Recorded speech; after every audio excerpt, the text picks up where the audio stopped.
이 계집은 그저 늙은 반역자의 목을 조르기 위한 미끼일 뿐이다. 그 이상도 그 이하도 아니란 말이다. 강무열 장군의 호통 소리가 삭풍이 몰아치는 연병장을 가르고 지나갔을 때 묶여있던 여아의 심장은 차라리 그 자리에서 멈추기를 간절히 바랐다. 살을 애는 듯한 북방의 칼바람보다 더 날카롭고 비정한 그 목소리는 그녀의 귓가에서 윙윙거리며 맴돌았고 수천 명의 병사들이 지켜보는 가운데 그녀의 존재 가치는 단지 미끼라는 두 글자로 전락해버렸다. 무열은 거칠게 여와의 턱을 움켜쥐고 좌중을 향해 그녀의 얼굴을 들어보였는데 그 손길에는 일말의 온기도 느껴지지 않았으며 마치 도살장에 끌려온 짐승을 감정하는 상인의 손길처럼 투박하고 모욕적이었다. 여와는 수치심에 입술을 깨물었으나 터져나오려는 비명 대신 비릿한 핏물만을 목구멍으로 삼키며 흐릿해져가는 시야 속에서 자신을 내려다보는 남자의 눈동자를 마주 보았다. 그 눈빛은 깊이를 알 수 없는 검은맨과 같아서 한때 도성에서 가장 칭송받던 선비의 딸이었던 자신이 어찌하여 이토록 처참한 지경에 이르렀는지조차 잊게 만들 만큼 서늘하고 공허했다. 그것은 지독히도 잔인한 공개 처형과 다름없는 선언이었다. 반란군 수계로 지목된 여와의 아비 서진 대감이 이끄는 군대가 강 건너편에 진을 치고 있다는 소식이 전해진 직후였다. 무열은 적의 기세를 꺾고 아비의 판단력을 흐리게 만들기 위해 가장 아끼는 여식을 군중 앞에 내세워 철저히 짓밟는 방식을 택한 것이다. 들으라, 저 강 건너의 역적 무리들에게 전해라. 내일 해가 뜨기 전까지 투항하지 않으면 이 계집의 목을 베어 깃대 끝에 매달아 아비가 보는 앞에서 술잔을 기울일 것이라고.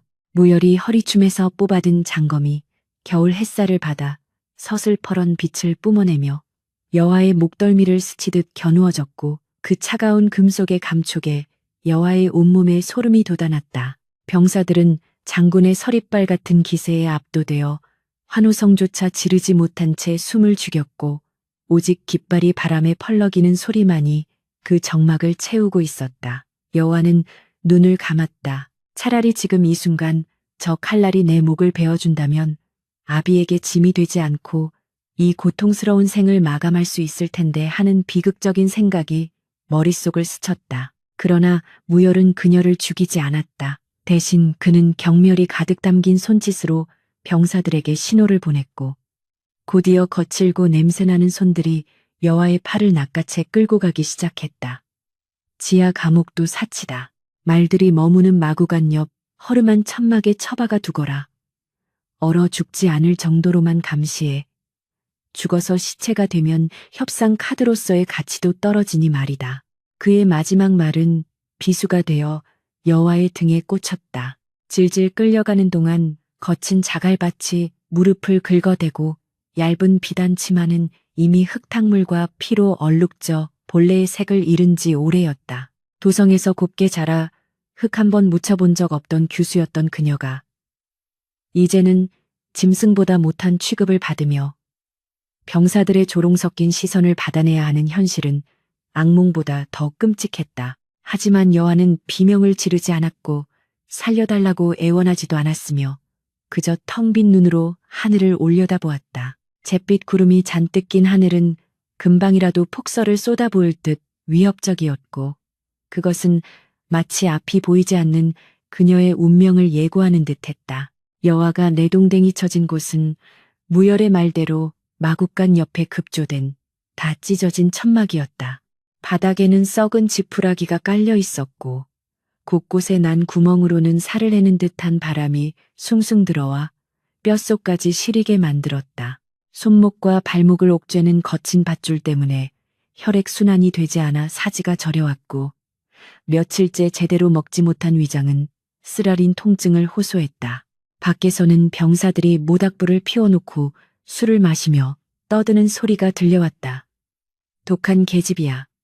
아까 장군께서 칼을 들이대는데도 눈 하나 깜짝 안 하더군. 그래봤자지. 서진 대감이 항복하지 않으면 내일이면 목이 달아날 목숨 아니냐. 쉬, 한때는 장안의 무사내들을 설레게 했던 절세미인이었는데 꼴이 말이 아니군. 그들의 저급한 농담과 비웃음이 바람을 타고 천막 안으로 흘러들어와 여와의 귀를 더럽혔다. 그녀는 몸을 웅크리고 무릎 사이에 고개를 파묻었다. 아비가 반역을 일으킨 이유조차 제대로 알지 못한 채 어느 날 갑자기 들이닥친 관군에 의해 가솔들이 죽임을 당하고 자신은 볼모로 잡혀온 이 기막힌 상황을 도저히 받아들일 수가 없었다. 그리고 그 모든 비극의 중심에는 냉혈한이라 불리는 강무열 장군이 있었다. 밤이 깊어지자 병사들의 소란도 잦아들고 군영에는 무거운 정적만이 감돌았다. 눈보라가 치기 시작했는지 천막 위로 사각거리는 눈 쌓이는 소리가 들려왔고 기온은 급격히 떨어져 입김이 뿜어져 나올 때마다 허공에서 얼어붙는 듯했다. 여와는 추위와 공포 그리고 육체적인 고통 속에서 가물거리는 의식을 붙잡으려 애썼다. 이렇게 잠이 들면 영영 깨어나지 못하고 동사할지도 모른다는 본능적인 두려움이 엄습했지만 지칠 대로 지친 몸은 자꾸만 깊은 수렁 속으로 가라앉고 있었다. 아비의 얼굴이 떠올랐다가 사라지고 평화로웠던 시절의 따뜻한 아랫목과 어머니의 다정한 목소리가 환청처럼 들려왔다. 그녀는 몽롱한 정신 속에서 자신의 생명이 촛불처럼 위태롭게 흔들리고 있음을 느꼈다. 이대로 죽는 것이 나을까? 삶에 대한 의지마저 희미해져 갈 무렵 천막의 입구를 가리고 있던 낡은 가죽막이 조심스럽게 들춰지는 소리가 들렸다. 바람 소리에 묻혀 거의 들리지 않았을 미세한 인기척이었지만 생존 본능이 깨어난 여와는 힘겹게 눈을 떴다. 들어온 사람은 검은 그림자처럼 은밀했다. 그는 병사들이 졸고 있는 틈을 타 소리 없이 천막 안으로 스며들었는데 그의 움직임은 마치 먹이를 노리는 맹수처럼 기척이 없으면서도 날렵했다. 여와는 숨을 죽이고 그를 지켜보았다. 암살자인가? 아니면 겁탈을 하러 온 병사인가? 공포에 질려 몸이 딱딱하게 굳어버린 순간 어둠 속에서 희미한 등불 하나가 켜지며 방문자의 얼굴이 드러났다. 그 빛에 비친 얼굴을 확인한 여와는 하마터면 비명을 지를 뻔했다. 그곳에는 낮에 그녀에게 그토록 모진 말을 퍼붓고 죽음의 공포를 안겨주었던 강무열 장군이 서 있었기 때문이었다. 그는 갑옷 대신 짙은 남색의 무복 차림이었으며 손에는 핏자국이 묻은 장검 대신 두툼한 진보다리와 작은 약병을 들고 있었다. 그의 표정은 낮과 달리 기이할 정도로 무거웠고 미간에는 깊은 고뇌의 주름이 패어 있었다. 여와는 그가 자신을 죽이러 온 것이라 확신하고 눈을 질끈 감았다. 처형은 내일 아침이라더니 차마 날이 밝을 때까지 기다리지 못하고 직접 목을 베러 온 것인가. 그러나 예상했던 차가운 칼날의 감촉 대신 믿을 수 없을 만큼 따뜻하고 묵직한 무언가가 그녀의 몸을 감싸 안았다.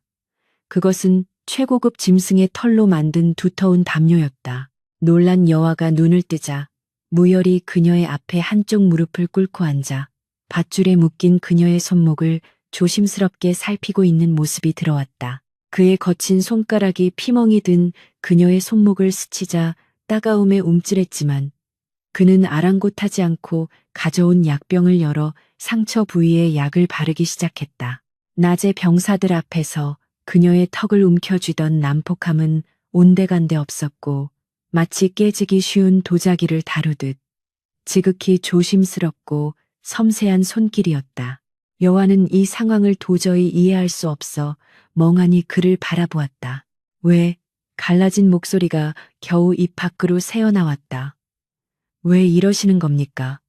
저를 죽이고 싶어 안달이 난 분이 아니셨습니까? 그녀의 질문에 무열의 손길이 잠시 멈칫했다. 무열은 대답 대신 고개를 들어 여와를 응시했다.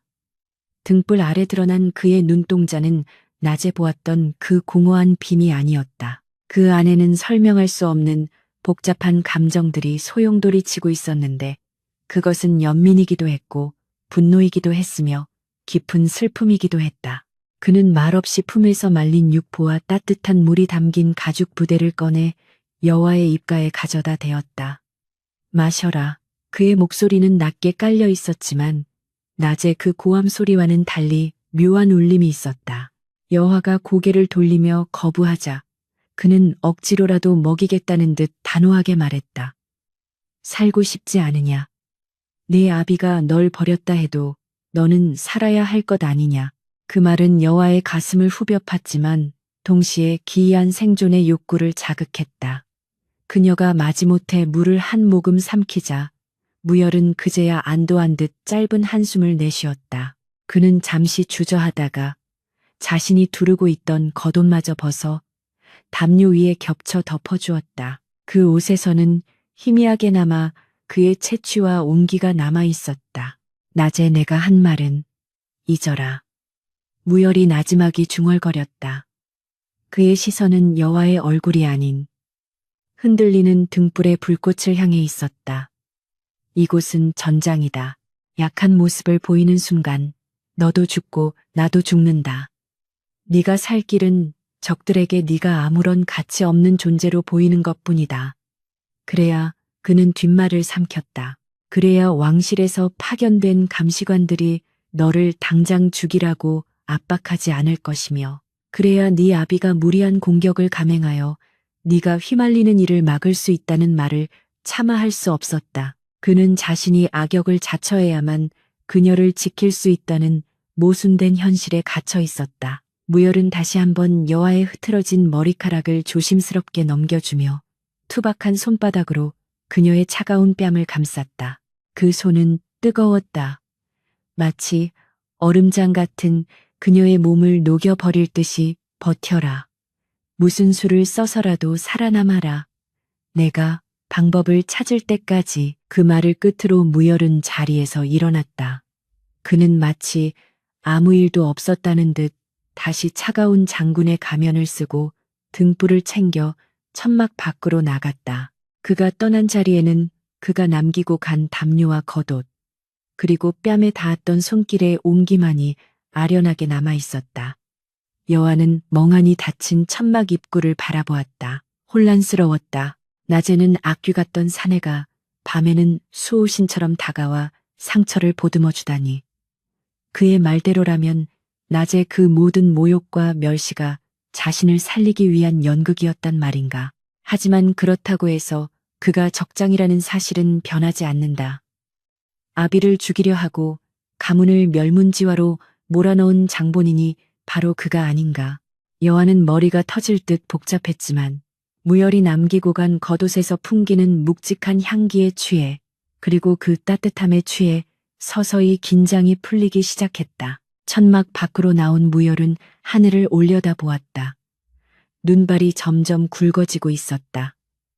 그는 자신의 손을 내려다보았다. 방금 전까지 여화의 뺨을 감쌌던 손이 미세하게 떨리고 있었다. 그는 주먹을 꽉 쥐었다. 낮에 그녀를 향해 쏟아부었던 독설들이 되려 자신의 심장을 찌르는 가시가 되어 돌아오는 듯했다. 미끼라.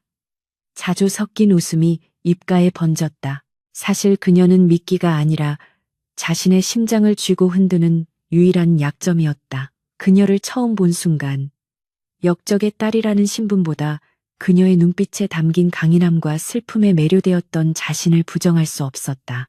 하지만 세상은 그들의 인연을 허락하지 않았고 그는 그녀를 살리기 위해 그녀를 가장 잔인하게 짓밟는 길을 택해야만 했다. 저 멀리 어둠 속에서 감시관들의 시선이 느껴졌다. 조정에서 파견된 그들은 무열이 여화에게 조금이라도 연정을 품는 기색을 보인다면 즉시 왕에게 보고하여 두 사람 모두를 파멸로 몰고 갈 하이에나 같은 자들이었다. 무열은 깊은 숨을 들이마시며 차가운 공기로 폐부의 열기를 식혔다. 내일이면 또다시 그녀에게 모진 짓을 해야 한다. 병사들 앞에서 그녀를 꿇어앉히고 아비의 죄를 물으며 뺨을 때리거나 채찍을 들어야 할지도 모른다. 생각만 해도 가슴이 찢어지는 듯 했지만 그것이 그녀를 살리는 유일한 길이라면 기꺼이 악귀가 되리라 다짐했다. 그는 다시 한번 여화가 있는 천막 쪽을 돌아보았다. 낡은 천막 틈으로 새어나오는 희미한 온기가 눈보라 속에서 위태롭게 흔들리고 있었다. 부디 나를 원망하고 증오하여라. 그 증오의 힘으로라도 살아남거라. 서여와 무열은 입속으로 삼킨 말을 눈과 함께 씹어 삼키며 무거운 발걸음을 돌려 자신의 막사로 향했다. 눈 위에 찍힌 그의 발자국은 곧 쏟아지는 눈에 덮여 사라졌지만 그가 지고 가야 할 운명의 무게는 결코 지워지지 않을 것임을 그는 알고 있었다. 막사로 돌아온 무열은 갑옷을 벗지도 않은 채 탁자 위에 놓인 지도를 내려다보았다. 지도 위에는 붉은색으로 표시된 반란군의 거점과 푸른색으로 표시된 관군의 배치도가 어지럽게 얽혀 있었다. 그리고 그 한가운데 두 세력이 충돌하는 지점에 여화가 있었다. 서진 대감은 딸의 목숨을 담보로 협상을 시도할 위인이 아니었다. 그는 대의를 위해서라면 혈육조차 희생시킬 수 있는 냉혹한 정치가였다. 무열은 그것을 알고 있기에 더욱 초조했다. 아비가 딸을 포기하는 순간 여화의 가치는 사라지고 조정은 그녀의 처형을 명할 것이다. 그렇다면 자신이 할 수 있는 일은 무엇인가? 시간을 끄는 것, 최대한 잔혹하게 그녀를 다루는 척하며 적에게는 그녀가 여전히 중요한 인질인 것처럼 아군에게는 그녀가 죽일 가치조차 없는 하찮은 존재인 것처럼 위장하여 처형을 미루는 것뿐이었다. 그때 막사 밖에서 부관의 목소리가 들려왔다. 장군, 도성에서 급한 전갈이 왔습니다. 무열의 눈빛이 날카롭게 빛났다. 이 시간에 전갈이라니. 불길한 예감이 스쳤다. 들어오라. 부관이 들고 온 서신에는 왕의 옥새가 찍혀 있었다. 무열은 떨리는 손으로 서신을 뜯었다. 서신을 읽어내려가는 그의 표정이 점점 굳어지더니 이내 참담하게 일그러졌다. 역적 서진이 움직이지 않는다면 내일 오시를 기해 그 딸의 목을 베어 적진으로 보내라. 이것은 어명이다. 종이가 구겨질 정도로 주먹에 힘이 들어갔다. 내일 오시라니 남은 시간은 반나절도 채 되지 않았다. 무열은 고개를 들어 천막천장을 응시했다. 운명은 그에게 잔인한 선택을 강요하고 있었다.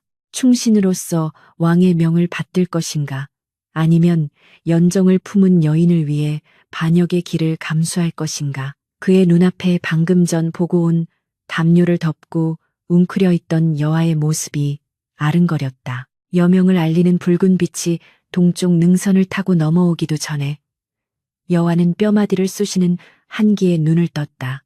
밤새 덮고 있던 무열의 겉옷과 담요는 어느새 식어버려 더 이상 온기를 주지 못했고 천막 틈으로 스며든 눈가루가 머리칼에 하얗게 내려앉아 있었다. 그녀는 굳어버린 손가락을 꼼지락거려 보았지만 감각이 거의 느껴지지 않아 마치 남의 살을 만지는 듯했다. 간밤에 있었던 일, 그 차가운 장군이 남기고 간 뜻밖의 온정이 꿈은 아니었는지 의심스러울 지경이었다. 하지만 코끝에 희미하게 남아있는 무열의 침향 냄새가 그것이 환상이 아니었음을 증명하고 있었다. 여아는 몸을 일으키려다 신음성을 내뱉으며 주저앉았다. 오랫동안 묶여있던 탓에 혈류가 막힌 다리는 걷기는커녕 서 있기도 힘들 만큼 저려왔고 텅 빈 위장은 쥐어짜는 듯한 통증을 호소했다. 그때 거친 군화 발소리가 천막 밖에서 들려오더니 누군가 가죽막을 근저치며 들어왔다. 찬바람이 들이닥치며 여호와의 몸이 사시나무처럼 떨렸다. 들어온 자는 험상궂게 생긴 부장급 장교였다. 그는 바닥에 쓰러져 있는 여호와를 벌레 보듯 내려다보며 낄낄거렸다. 역시 대감댁 귀한 따님이라 그런지 목숨줄이 질기군. 이 추위에 얼어 죽지도 않고 살아있다니 말이야. 그의 뒤로 호기심 어린 눈빛의 병사들이 우르르 몰려와 구경하듯 여호와를 훑어보았다. 그들의 시선은 노골적이고 음흉하여 여호와는 수치심에 옷자락을 여미며 몸을 더욱 웅크렸다. 부장은 발끝으로 여호와의 허벅지를 툭툭 치며 비아냥거렸다. 일어나라. 역적의 딸 주제에 늦잠이라니 팔자가 좋구만. 오늘 네 아비가 항복하지 않으면 내년 목이 달아날 판인데 마지막으로 세상 구경이라도 해야 하지 않겠느냐? 그는 여호와의 팔을 거칠게 잡아 끌어 밖으로 내동댕이 쳤다. 얼어붙은 진흙 바닥에 얼굴을 박은 여호와는 입안에서 비릿한 피맛을 느꼈다. 병사들의 웃음소리가 그녀의 귓가를 때렸고 세상은 온통 차가운 눈밭과 조롱 섞인 시선들로 가득 차 있었다. 여호와는 비틀거리는 다리로 겨우 중심을 잡고 일어섰다. 눈앞에는 수천 개의 막사가 끝없이 펼쳐져 있었고 곳곳에서 피어오르는 연기와 병사들의 고함 소리가 이곳이 생사가 오가는 전장임을 실감케 했다. 그녀는 마치 짐승처럼 목에 밧줄이 매어져 연병장 한가운데 있는 나무 기둥에 묶였다. 병사들은 지나가며 그녀에게 침을 뱉거나 돌멩이를 던지며 저주를 퍼부었다. 전염 때문에 우리 형님이 죽었다. 역적놈의 씨를 말려야 해. 그들의 분노는 정당한 것이었을지 모르나 아무런 힘도 없는 여호와에게 쏟아지는 증오는 감당하기 벅찬 폭력이었다. 돌멩이 하나가 여호와의 이마를 스치고 지나가며 붉은 선혈이 뺨을 타고 흘러내렸다.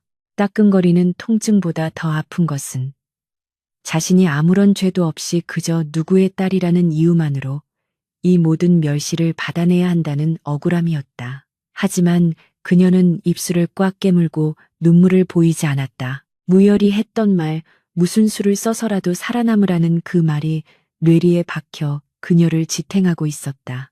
시간이 얼마나 흘렀을까?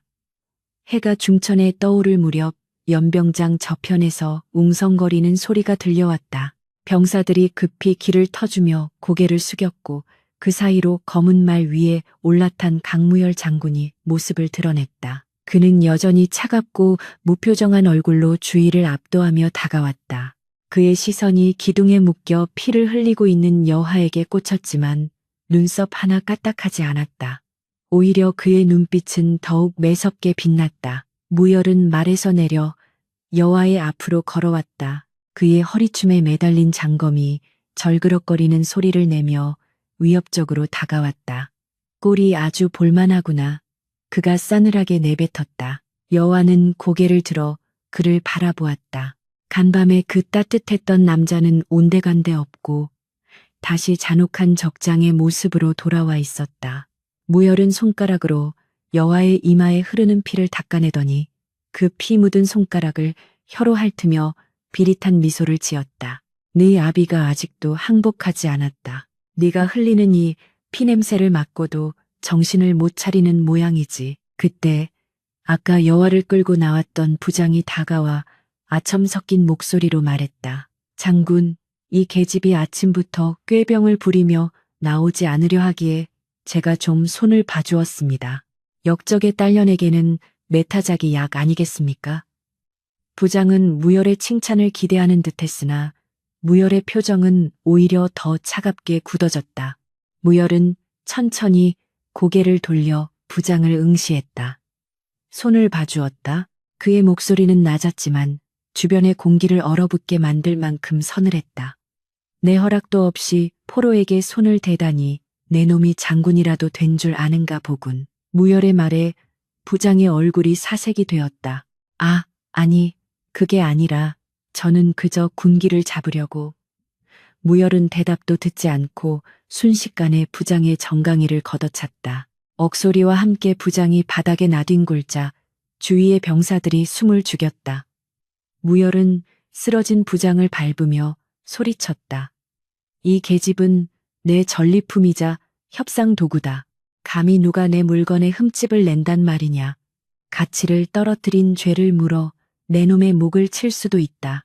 그것은 여호와를 보호하기 위한 행동이었으나 동시에 그녀를 철저히 물건 취급하는 잔인한 선언이기도 했다. 무열은 넘어진 부장을 거들떠보지도 않고 품에서 채찍을 꺼내 들었다. 규율을 어긴 자에게는 벌을, 그리고 그는 여호와를 향해 돌아섰다. 주인의 허락 없이 다친 노비에게도 벌이 필요한 법, 삭, 허공을 가르는 채찍 소리가 날카롭게 울려 퍼졌다. 여호와는 본능적으로 눈을 감았으나 채찍은 그녀의 몸이 아닌 바로 옆에 나무 기둥을 때렸다. 나무 껍질이 튀어나가며 파편이 여호와의 얼굴로 튀었다. 무열은 짐짓 분노한 척하며 소리쳤다. 병사들은 들어라. 앞으로 내 허락 없이 이 계집에게 손가락 하나라도 대는 자는 즉결 처형이다. 내 협상을 망치는 자는 아군이라도 용서치 않겠다. 그리고는 여와의 밧줄을 단칼에 끊어버렸다. 끌고 가라. 내 막사로. 그의 명령에 병사들이 당황하며 웅성거렸다. 장군, 막사라니요? 감옥이 아니라 귀가 먹었느냐. 무열의 호통에 병사들이 화들짝 놀라며 여와를 일으켜 세웠다. 이 추위에 얼어 죽으면 내 놈들이 책임질 테냐. 아비가 보는 앞에서 목을 베려면 그때까지는 살려둬야 할 것 아니냐. 내 눈앞에 두고 직접 감시하겠다. 그의 논리는 빈틈이 없었으나 그 이면에는 절박함이 숨겨져 있었다. 오시가 다가오고 있었다. 조정의 명령대로라면 곧 그녀를 처형해야 했다. 그녀를 자신의 막사로 데려가는 것은 왕의 감시관들로부터 그녀를 숨기고 시간을 벌 수 있는 유일한 방법이자 마지막 순간까지 그녀를 지키려는 그의 처절한 몸부림이었다. 여와는 영문도 모른 채 무열의 막사로 끌려갔다. 밖의 삭막한 풍경과는 달리 장군의 막사 안은 화로가 피워져 있어 훈훈했고 바닥에는 두꺼운 호랑이 가죽이 깔려 있었다. 하지만 그 따뜻함이 여와에게는 오히려 더 큰 공포로 다가왔다. 적장의 침소에 끌려왔다는 사실이 그녀를 불안하게 만들었다. 병사들이 나가고 막사 안에는 무열과 여와 단둘만이 남게 되었다. 무열은 갑옷을 벗어 거치대에 걸어놓고는 탁자에 앉아 묵묵히 서류를 검토하기 시작했다. 여와는 문가에 서서 이러지도 저러지도 못한 채 떨고 있었다. 그의 의중을 알 수 없어 숨조차 크게 쉴 수 없었다. 한참의 침묵 끝에 무열이 입을 열었다. 거기 서서 뭐 하느냐. 이리 와서 먹이라도 갈아라. 그의 말투는 무뚝뚝했지만 아까 연병장에서의 살벌함은 사라져 있었다. 여와는 조심스럽게 다가가 벼루에 물을 붓고 먹을 갈기 시작했다. 사각사각 먹이 갈리는 소리만이 정적을 채웠다. 무열은 붓을 들어 무언가를 써 내려가다가 힐끔 여와의 손을 쳐다보았다. 아까 채찍 소리에 놀라 굳어있던 그녀의 손은 여전히 미세하게 떨리고 있었고 손등에는 돌에 긁힌 상처가 붉게 부어올라 있었다. 그는 붓을 내려놓고 무심한 듯 말했다. 탁자 위에 약이 있다. 바르거라. 여와는 깜짝 놀라 그를 쳐다보았다. 제가 어찌 시끄럽다. 피냄새가 역해서 그러니 당장 바르란 말이다. 무열은 짐짓 인상을 쓰며 퉁명스럽게 쏘아붙였다. 여와는 주저하며 탁자 한 구석에 놓인 작은 단지를 집어들었다. 뚜껑을 열자 알싸한 약초 향이 코를 찔렀다. 그녀가 떨리는 손으로 약을 상처에 바르는 동안 무열은 다시 서류에 시선을 고정했지만 글자는 하나도 눈에 들어오지 않았다. 그의 온 신경은 여와에게 쏠려 있었다. 아까 부장이 그녀를 건드렸다는 사실에 치솟았던 사리를 억누르느라 그는 무진애를 써야 했다. 만약 그때 감정을 조절하지 못하고 부장을 베어버렸다면 병사들의 동요를 막을 수 없었을 것이고 감시관들의 의심을 샀을 것이다. 그는 자신이 점점 위험한 줄타기를 하고 있음을 깨달았다. 냉철했던 이성이 그녀 앞에서는 자꾸만 흐려지고 있었다. 배고프지 않으냐? 무열이 뜬금없이 물었다. 여와가 대답하기도 전에 그는 자신의 밥상에 놓여있던 떡과 고기 산적을 그녀 쪽으로 밀어주었다. 먹어라. 독은 안 들었으니 안심하고. 여와는 침을 꿀꺽 삼켰다. 자존심이 허락하지 않았지만 생존 본능은 그녀를 재촉하고 있었다. 그녀가 조심스럽게 떡을 집어 입에 넣자 무열의 입가에 아주 희미한 미소가 스쳤다. 사라졌다. 그는 그녀가 먹는 모습을 곁눈질로 지켜보며 마음속으로 시간을 계산했다. 이제 5시까지 남은 시간은 2시진 4시간 남짓. 그 시간 안에 서진 대감이 항복하지 않으면 자신은 왕명을 어기고 반역자가 되거나 아니면 제 손으로 사랑하는 여인의 목을 베어야 한다. 탁자 아래에 놓인 그의 주먹이 하얗게 질릴 정도로 꽉 쥐어졌다. 이 좁고 따뜻한 막사는 바깥의 칼바람을 막아줄 수는 있었지만 다가오는 운명의 폭풍까지 막아줄 수는 없었다. 여아는 음식을 먹으며 혼란스러움에 빠졌다. 이 남자는 도대체 누구인가? 낮에는 악귀처럼 나를 조롱하고 모욕을 주더니 밤에는 몰래 찾아와 상처를 치료해주고 지금은 또 이렇게 곁을 내어주며 밥을 먹인다. 그의 행동은 모순 덩어리였고 그의 말과 눈빛은 서로 다른 이야기를 하고 있었다. 그녀는 문득 고개를 들어 무열을 바라보았다. 등불 아래 비친 그의 옆모습은 강인해 보였지만 어딘가 모르게 깊은 슬픔과 고독이 배어 있었다. 마치 벼랑 끝에 선 사람처럼 위태로워 보였다. 장군께서는 여아가 용기를 내어 입을 열었다. 왜 저에게 이러시는 겁니까? 그냥 죽이면 편하실 텐데 왜 굳이? 무열은 붓을 멈추고 그녀를 똑바로 응시했다. 그 눈빛은 너무나도 강렬해서 여아는 말을 끝맺지 못했다. 착각하지 마라. 무열이 낮게 으르렁거렸다. 나는 너를 살리는 게 아니다. 내 전술의 일부일 뿐이야. 내 아비의 멘탈을 흔들기 위해 네가 필요할 뿐이다. 그는 짐짓 냉정한 척 말을 내뱉었지만 속으로는 피를 토하는 심정이었다. 사실대로 말할 수 없었다. 너를 살리기 위해 내가 지금 왕명을 거역할 궁리를 하고 있다고. 너를 위해 내 모든 것을 걸 준비를 하고 있다고 말할 수 없었다. 그것은 그녀에게 헛된 희망을 주는 일이었고, 만약 실패했을 때 그녀가 겪어야 할 절망을 더 키우는 일이었다. 무열은 다시 붓을 들어 종이 위에 의미 없는 선을 그었다. 먹물이 종이 위에 검게 번져나가는 모습이 마치 자신의 타들어가 속마음 같았다. 다 먹었으면 저쪽 구석에 가서 조용히 있거라. 내 업무를 방해하지 말고. 여아는 그릇을 비우고 막사 한 구석 병풍 뒤로 물러났다. 배가 부르고 따뜻한 기운이 감돌자 긴장이 풀리며 졸음이 몰려왔다. 하지만 그녀는 잠들 수 없었다. 병풍 너머로 들려오는 무열의 한숨 소리, 종이를 구겨 던지는 소리, 그리고 초조하게 탁자를 두드리는 소리가 그녀의 신경을 자극했다. 그는 무언가에 쫓기고 있는 사람 같았다. 천하를 호령하는 장군이 무엇 때문에 저토록 불안해하는 것일까? 여화는 무릎을 끌어안고 앉아 병풍 틈으로 그를 훔쳐보았다. 무열은 품에서 작은 서신 하나를 꺼내 읽고 또 읽고 있었다. 그의 표정은 고뇌로 일그러져 있었다. 여화는 알지 못했다. 그 서신이 바로 자신의 사형 집행 명령서라는 것을, 그리고 그 시간이 시시각각 다가오고 있다는 것을. 시간은 무심하게 흘러 막사 밖에 그림자가 짧아지기 시작했다. 오시가 가까워오고 있었다. 갑자기 밖에서 전령의 다급한 목소리가 들려왔다. 장군, 도성에서 온 감시관 나으리께서 당도하셨습니다. 지금 바로 장군을 뵙고자 하십니다. 무열의 몸이 굳어졌다.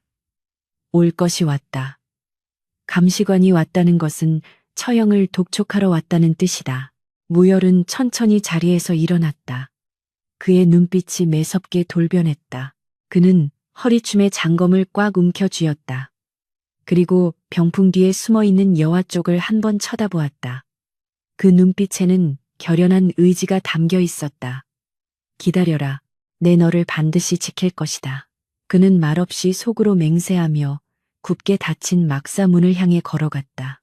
문을 여는 순간 들이닥칠 운명의 소용돌이를 마주하기 위해 막사 안으로 들어선 인물은 도성에서 파견된 감찰관 조태광이었다. 그는 뱀처럼 교활한 눈매와 비단으로 감싼 화려한 관복이 이 거친 전장과는 전혀 어울리지 않는 이질감을 자아내는 자였다. 조태광은 들어오자마자 코를 쥐며 짐짓 불쾌한 표정을 지어 보였는데 그것은 피냄새와 땀냄새가 섞인 군영의 공기에 대한 노골적인 혐오였다. 강장군, 오시가 다 되어가는데 어찌하여 아직 조용합니까? 역적의 딸을 베어 적진에 보내라는 어명을 잊으신 건 아니겠지요? 그의 목소리는 기름장어처럼 미끌거리면서도 가시가 돋쳐 있었다. 무열은 탁자에 놓인 검을 움켜쥔 손에 힘을 주며 천천히 몸을 일으켰다. 그의 거대한 체구가 조태광을 압도하며 그림자를 드리웠다. 전장은 변수가 많은 법입니다. 적장 서진이 움직임을 보이고 있어 섣불리 인지를 죽였다가는 협상 테이블 자체가 깨질 수 있어. 내 판단하에 처형을 잠시 미룬 것이니 감찰관께서는 참견 마시오. 무열의 단호한 어조에 조태광의 눈썹이 꿈틀거렸다. 그는 부채를 접으며 병풍 뒤를 흘끔거렸다. 허, 장군답지 않게 소심하시군요. 혹 그 계집에게 사내로서의 연정이라도 품으신 건 아닙니까? 조정에서는 장군이 계집 치마폭에 쌓여 대의를 그르칠까 염려하고 계십니다. 그 말은 명백한 도발이자 경고였다. 병풍 뒤에 숨죽여 있던 여아는 심장이 다칠 것만 같았다. 자신이 살아있는 것 자체가 무열에게는 반역의 증거가 될 수 있다는 사실을 뼈저리게 실감했다. 무열은 차갑게 코웃음을 쳤다. 내 칼에 묻은 피가 마를 날이 없는데 연정이라니 가당치도 않소. 다만 죽은 고기보다는 산 미끼가 낚시에 더 유리한 법. 오늘 밤 적의 동태를 살핀 후 내일 새벽에 처결할 것이니 돌아가서 기다리시오. 무열의 기세에 눌린 조태광은 혀를 차며 물러섰으나 나가기 직전 남긴 눈빛은 섬뜩할 정도로 차가웠다. 내일 새벽이라 좋습니다. 허나 명심하십시오. 내일 해가 뜰 때까지 그 계집의 목이 깃대에 걸리지 않는다면 그 깃대에 걸리는 것은 장군의 목이 될 수도 있음을. 조태광이 나가자마자 무열은 거칠게 숨을 몰아쉬며 의자에 주저앉았다. 그는 이미 알고 있었다. 조태광은 내일까지 기다릴 위인이 아니었다. 오늘 밤 반드시 무슨 일이 벌어질 것이다. 밤이 깊어지자 폭설은 잦아들었으나 대신 짙은 안개가 진영을 감싸 안아 한치 앞도 분간할 수 없는 칠흑 같은 어둠이 깔렸다. 막사하는 화로의 불씨만이 붉게 타오르며 기이한 정적을 유지하고 있었다. 여호와는 무열의 지시대로 병풍 뒤 간이 침상에 누워 있었으나 잠을 이룰 수 없었다. 무열은 갑옷을 입은 채 탁자에 엎드려 쪽잠을 청하고 있었는데 그의 미간은 잠든 와중에도 펴지지 않고 있었다. 여화는 담요를 끌어올리며 그를 바라보았다. 낮에 감찰관 앞에서 자신을 미끼라 칭하며 냉정하게 말하던 모습과 지금 지쳐 쓰러진 듯 잠든 모습 사이의 괴리감이 그녀를 혼란스럽게 했다.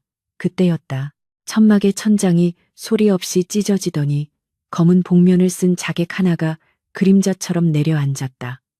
바람 소리조차 나지 않는 완벽한 잠입이었다. 자객의 손에 들린 단검이 화로 불빛을 받아 서늘하게 번뜩였고 그의 목표는 정확히 여화가 누워있는 침상이었다. 여화가 기척을 느끼고 눈을 떴을 때는 이미 자객의 칼날이 목전까지 다가와 있었다.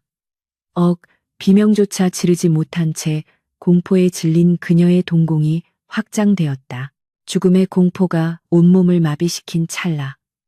탁자에 엎드려 있던 무열이 짐승 같은 반사신경으로 몸을 날렸다. 콰직, 살이 찢기는 둔탁한 소리와 함께 붉은 선혈이 허공에 흩뿌려졌다. 자객의 단검은 여화의 목 대신 그녀를 감싸 안은 무열의 왼쪽 어깨를 깊숙이 파고들었다. 장군, 여화의 입에서 비명 섞인 외침이 터져나왔다. 무열은 고통을 참아내며 오른손으로 자객의 목을 움켜쥐었다. 누가 보냈느냐. 으르렁거리는 짐승의 소리가 그의 목구멍에서 터져나왔다. 자객은 당황한 듯 몸부림쳤으나 분노한 호랑이와도 같은 무열의 악력을 당해낼 수는 없었다. 무열은 단숨에 자객의 명치를 가격하고 바닥에 떨어진 자신의 장검을 집어들어 망설임 없이 자객의 심장을 찔렀다. 외마디 비명도 없이 자객은 축 늘어졌다. 순식간에 벌어진 일이었다.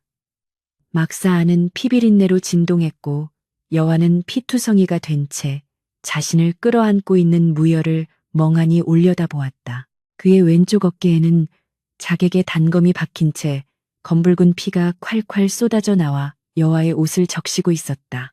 장군, 피가. 여화가 덜덜 떨며 그의 상처를 지혈하려 손을 뻗자 무열은 거칠게 그녀의 손을 뿌리쳤다. 손대지 마라. 그의 고함에 여화가 움찔하며 물러났다. 무열은 비틀거리며 일어서더니 막사 입구를 향해 걸어가 빗장을 단단히 걸어 잠갔다.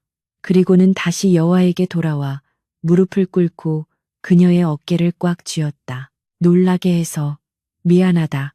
다친 데는 없느냐.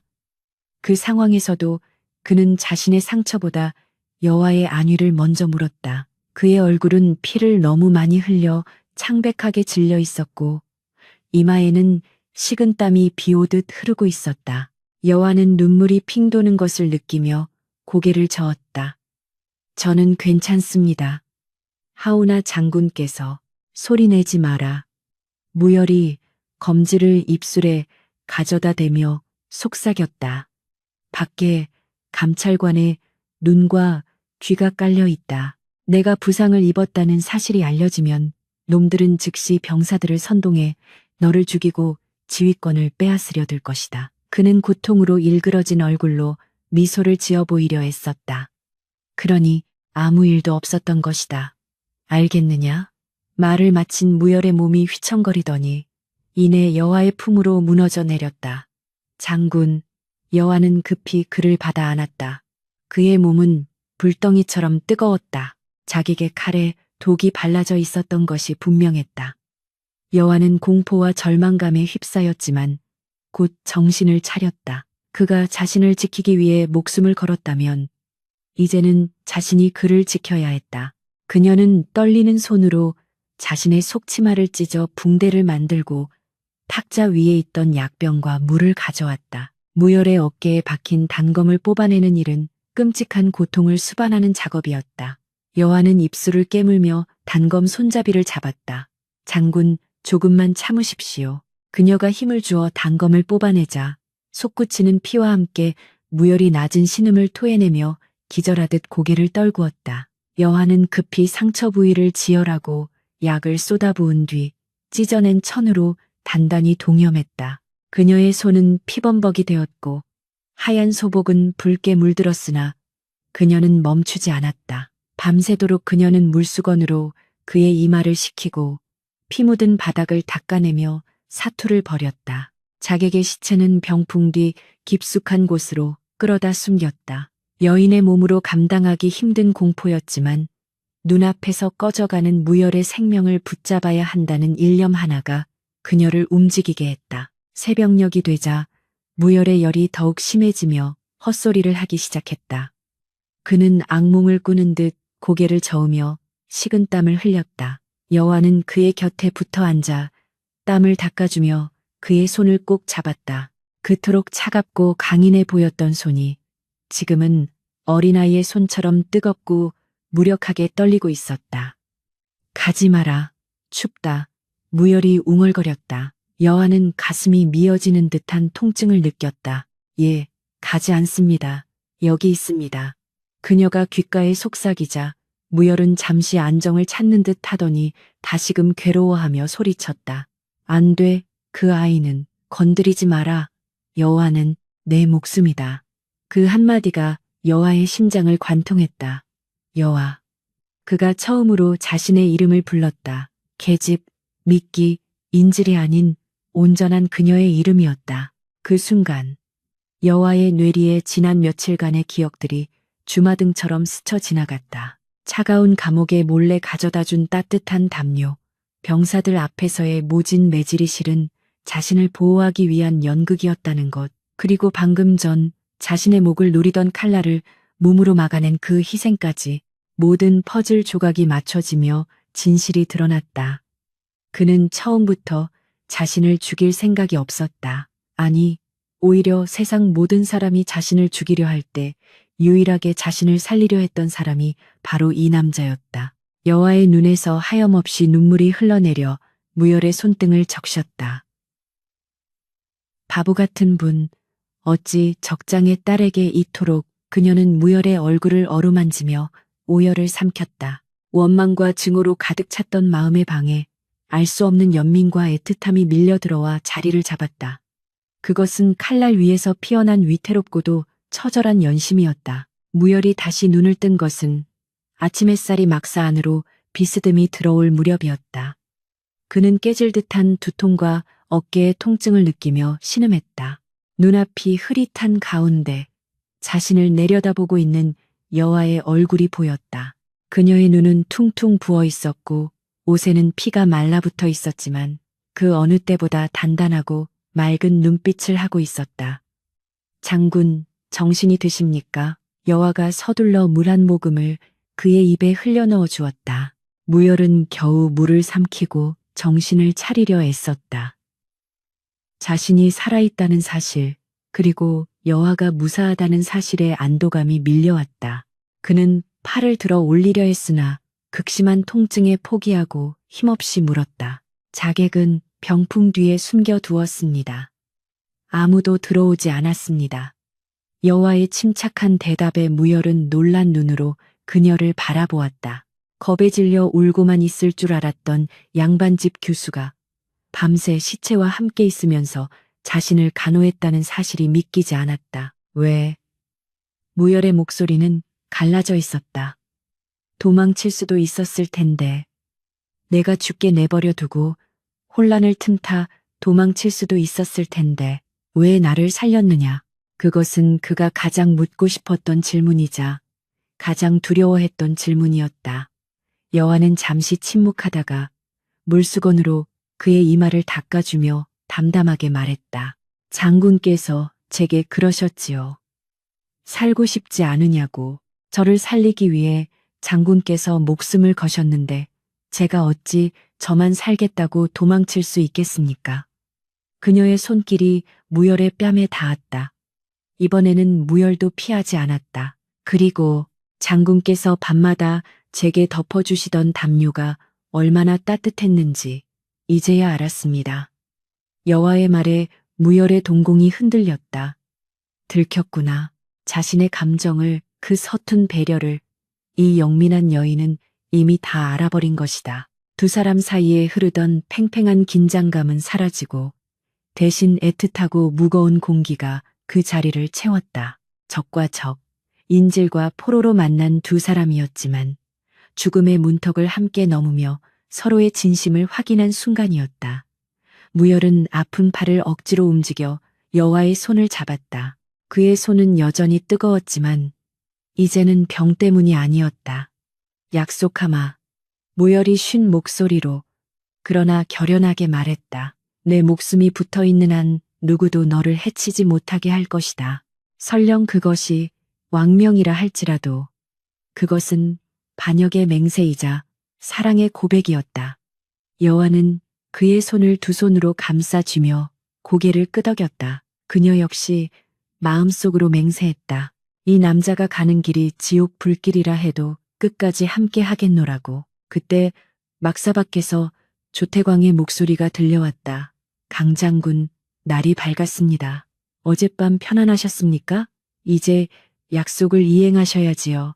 뱀 같은 목소리가 평화로운 아침의 정막을 찢어발겼다. 무열과 여아의 시선이 마주쳤다. 올 것이 왔다.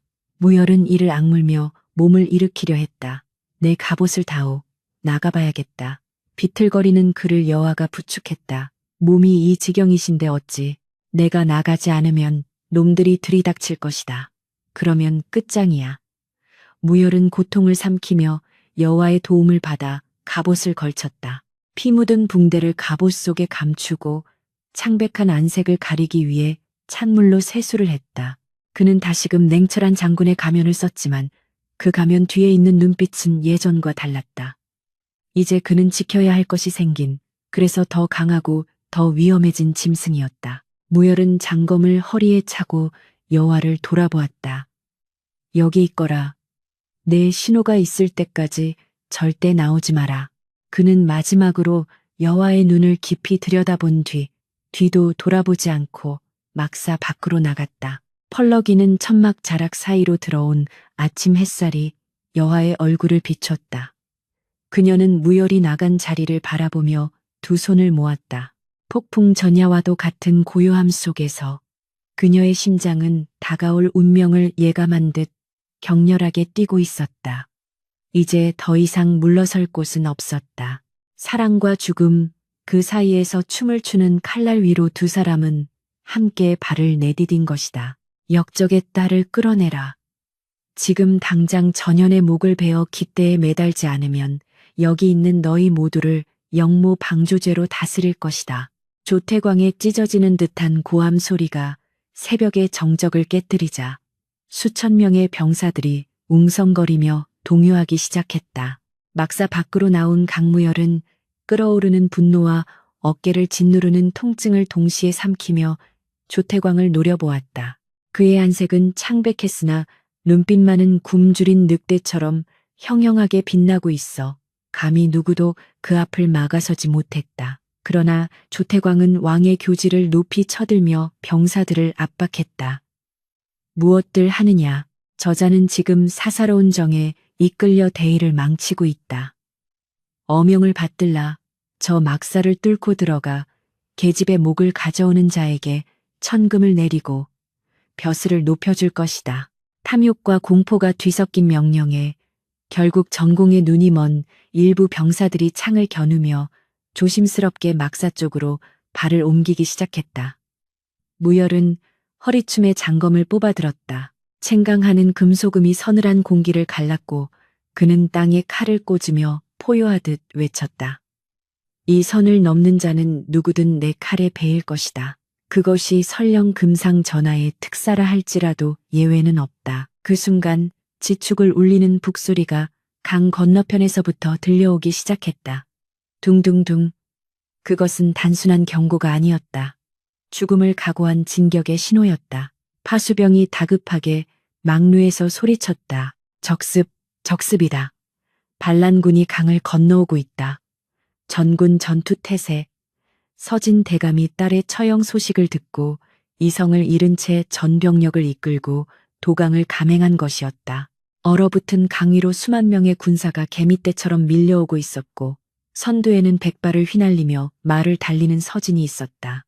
조태광은 사색이 되어 비명을 질렀다. 미친 놈들이 기어이. 어서 저 계집을 죽여라. 목을 잘라 저들에게 보여주면 기가 꺾일 것이다. 그의 독촉의 병사들이 와 닿지도 않는 명분을 핑계로 무열에게 달려들었다. 무열은 어금니를 꽉 깨물었다. 이제 돌이킬 수 없는 강을 건넜다. 그는 조국을 지키는 장군에서 사랑하는 여인을 위해 조국의 칼을 겨누는 반역자가 되는 길을 택했다. 오너라, 내 검이 너희의 피를 원한다면 기꺼이 마시게 해주마. 무열의 검이 춤을 추듯 허공을 갈랐다. 선두에 섰던 병사 셋이 비명도 지르지 못한 채 나가 떨어졌다. 무열은 부상당한 몸이라고는 믿기지 않을 만큼 맹렬한 기세로 막사 입구를 지켰다. 그러나 상처가 터져 갑옷 사이로 붉은 피가 배어 나오는 것은 감출 수 없었다. 식은 땀이 비오듯 흘러 시야를 가렸고 검을 쥔 손은 미끄러웠다. 수정 열쇠는 명확했다. 조태광의 사병들과 공명심에 눈먼 관군들이 파도처럼 밀려들었다. 무열은 왼쪽 어깨의 통증으로 인해 방어가 허술해질 수밖에 없었고 그 틈을 타 창날 하나가 그의 허벅지를 스치고 지나갔다. 무열이 한쪽 무릎을 꿇자 병사들이 환호하며 그를 덮치려 했다. 바로 그때 막사문이 활짝 열리며 하얀 소복을 입은 여아가 뛰쳐나왔다. 그녀의 손에는 무열이 숨겨두었던 단검이 들려 있었다. 멈추시오. 다들 멈추시오. 여아는 자신의 목에 단검을 겨누며 절규했다. 그녀의 등장에 병사들이 멈칫했다. 내 목숨을 원한다면 내 스스로 끊어주겠다. 허나 이분의 몸에 손가락 하나라도 댄다면 나는 망설임 없이 내 목을 찌르고 혀를 깨물어 자결할 것이다. 그러면 너희는 시체조차 온전히 수습하지 못해 적장의 분노를 오롯이 감당해야 할 것이다. 여와의 목소리는 떨리고 있었지만 그 기백만은 서리빨 같았다. 조태광이 코웃음을 쳤다. 계집이 객기를 부리는구나. 잡아라. 산채로 잡지 못하겠으면 죽여서라도 데려와. 그러나 무열은 비틀거리며 다시 일어섰다. 그는 피 묻은 손으로 여와의 앞을 가로막으며 그녀를 등 뒤로 숨겼다. 들어가라. 내 말이 들리지 않느냐. 그의 숨소리는 거칠었지만 등판은 태산처럼 거대했다. 나는 너를 지키기로 맹세했다. 내가 쓰러지기 전까지 너는 털끝 하나 다칠 수 없다. 전장은 아수라장이 되었다. 강을 건넌 서진의 반란군이 관군의 방어선을 뚫고 본진까지 밀고 들어왔다. 화살이 비처럼 쏟아지고 곳곳에서 비명과 함성이 뒤섞였다. 혼란을 틈타 무열은 마지막 힘을 짜내어 조태광을 향해 돌진했다. 이 모든 사태의 원흉 아비와 딸을 이간질하고 충신을 역적으로 몬 간신배를 처단하지 않고서는 이 비극이 끝나지 않을 것임을 알았기 때문이었다. 내 놈의 목을 베어 내 충심을 증명하겠다. 무열이 피를 토하며 소리쳤다. 조태광의 호위무사들이 앞을 막아섰지만 죽음을 각오한 무열의 기세를 당해낼 수는 없었다. 무열의 검광이 번쩍일 때마다 호위무사들이 추풍낙엽처럼 쓰러졌다. 마침내 조태광의 코앞까지 다가간 무열은 높이 도약하여 검을 내리꽂았다. 살려. 조태광의 단말만은 검격 소리에 묻혀 사라졌다. 간신의 목이 바닥에 뒹굴자 관군들은 전의를 상실하고 우왕좌왕했다. 그때 반란군의 선봉장이 길을 터주며 서진대감이 말을 타고 들이닥쳤다. 그는 피투성이가 된 채 헐떡이는 무열과 그 뒤에서 떨고 있는 여와를 발견하고 말에서 뛰어내렸다. 여와야. 아비의 부름에 여와는 참았던 눈물을 터뜨리며 달려가려 했으나 다리에 힘이 풀려 주저앉고 말았다. 서진이 달려와 딸을 끌어안았다. 내 딸, 살아있었구나. 이 아비가 늦어 미안하다. 부녀의 상봉을 지켜보던 무열은 긴장이 풀리며 검을 지팡이 삼아 겨우 몸을 지탱했다. 시야가 점점 어두워지고 있었다. 과다출혈이었다. 서진은 딸을 안심시킨 뒤 천천히 일어나 무열에게 다가갔다. 그의 눈에는 복잡한 감정이 서려 있었다. 적장인 줄 알았으나 딸을 지키기 위해 자신의 편을 베어버린 사내, 바닥에 뒹구는 조태광의 목과 무열의 몸에 난 수많은 상처들이 모든 것을 설명해주고 있었다. 자네가 내 딸을 살렸군. 서진의 목소리는 중후하고 무거웠다. 무열은 흐릿한 눈으로 서진을 바라보며 힘겹게 입을 열었다. 대감, 오해가 있었습니다. 조태광이 대감의 서신을 가로채고 역무로 조작하여 말을 잇지 못하고 무열이 기침을 토하자 붉은 피가 울컥 쏟아져 나왔다. 서진은 급히 무열을 부축했다. 말하지 않아도 아네. 내 진영에 잠입했던 첩자에게서 진상을 들었네. 조정의 간신들이 우리 가문을 몰락시키고 자네를 이용하려 했다는 것을. 진실은 늦게나마 밝혀졌다. 서진이 군사를 일으킨 것은 영모가 아니라 간신배들에게 놀아나 억울하게 죽을 위기에 처한 가문을 지키기 위한 정당방위였고, 무열은 그 더러운 정치 싸움의 희생양이자 도구로 쓰였던 것이다. 서진은 주위를 둘러보며 소리쳤다. 들으라. 진짜 역적은 왕의 눈과 귀를 가리고 충신들을 이간질한 조태광과 그 무리들이다. 강장군은 내 딸을 지키고 의를 행한 참된 무인이다. 누가 감히 그에게 칼을 겨누겠는가. 서진의 위험 있는 일갈과 조태광의 죽음으로 상황은 정리되었다. 관군들도 진실을 깨닫고 무기를 내려놓았다. 그러나 승리의 기쁨을 누리기엔 무열의 상태가 너무나 위중했다. 그는 서진의 품에 안겨 가쁜 숨을 몰아쉬고 있었다. 장군, 정신 차리세요. 장군. 여와가 기어와 무열의 피 묻은 손을 잡고 오열했다. 무열은 힘겹게 눈을 떠 여와를 바라보았다. 그녀의 얼굴이 눈물로 얼룩져 있었다. 그는 떨리는 손을 들어 그녀의 눈물을 닦아주고 싶었으나 손가락 하나 까딱할 힘조차 남아있지 않았다. 울지 마라. 그의 목소리는 바람 빠지는 소리처럼 희미했다. 네가 살았으니 되었다. 내 임무는 여기까지다. 아니요. 안 됩니다. 약속하지 않으셨습니까? 제 곁에 있겠다고, 저를 지켜주겠다고 맹세하지 않으셨습니까? 여와는 절규했다. 무열은 희미하게 미소를 지었다. 생애 처음으로 느껴보는 평온함이었다. 평생을 칼과 피 속에서 살아왔던 그에게 여호와라는 존재는 유일한 안식처이자 구원이었다. 그는 자신의 목숨과 맞바꿔 그녀의 삶을 그리고 그녀의 웃음을 지켜냈다는 사실에 만족했다. 여호와야. 그가 마지막 힘을 다해 그녀의 이름을 불렀다. 부디 행복해라. 나 같은 놈은 있고 따뜻한 봄날 같은 그런 삶을 살거라. 그의 눈이 서서히 감기기 시작했다.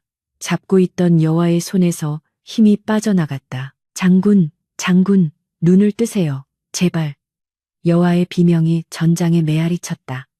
서진은 침통한 표정으로 고개를 숙였고 병사들도 숙연해져 모자를 벗었다. 하늘에서는 다시금 눈이 내리기 시작했다. 하얀 눈송이가 붉게 물든 대지를 그리고 쓰러진 영웅의 몸을 덮어주려는 듯 소복이 내려앉았다.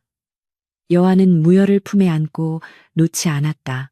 그의 몸은 점점 차가워지고 있었지만 여호와는 그가 남긴 마지막 온기를 기억했다. 밤마다 몰래 찾아와 덮어주던 담요의 온기, 투박하지만 다정했던 손길, 그리고 목숨을 걸고 자신을 지켜준 그 뜨거운 심장을 그녀는 맹세했다. 젖은 끝까지 쫓아가서라도 그를 놓지 않겠노라고. 그때였다. 멈춘 줄 알았던 무열의 손가락이 미세하게 꿈틀거렸다. 아주 작은 움직임이었지만 여호와의 예민한 감각은 그것을 놓치지 않았다. 서진 대감 역시 무열의 목덜미에 손을 대어 맥박을 확인했다. 아직이다. 맥이 아주 희미하지만 끊어지지 않았다. 서진의 외침에 여호와의 눈이 번쩍 뜨였다. 군의관을 불러라. 어서. 서진의 호령이 떨어지자마자 반란군 측의 명의들이 급히 달려왔다. 출혈이 너무 심합니다.